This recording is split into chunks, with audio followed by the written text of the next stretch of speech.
তুমি কাছে না থাকলে বুকের ভেতরে হুল্লোড় করে ঢুকে পড়ে একটা ভিখেরি স্বভাব।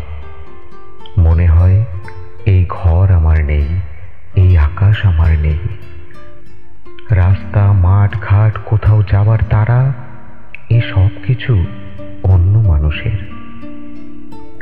তুমি কাছে না থাকলে 7 জন্মের অন্ধকার নিয়ে লাফিয়ে আসে রাত। দিনগুলোকে শূন্য মনে হয়, মনে হয় এই ব্যস্ত জনপথ, এই হকারির মতো চাঁদ, ট্রেন ছেড়ে যাওয়া প্ল্যাটফর্ম, মানুষের জিজ্ঞাসার শব্দ, এরা সব এক একটা খুনি। তুমি কাছে না থাকলে পা দুটো দাঁড়িয়ে থাকে অনড়বর, ঠোঁট দুটো বন্ধ তালার মতো থাকে চুপ। বলো তো এগুলো অভাব নিয়ে একটা মানুষ সত্যি করে কি ভিখিরি হবে না?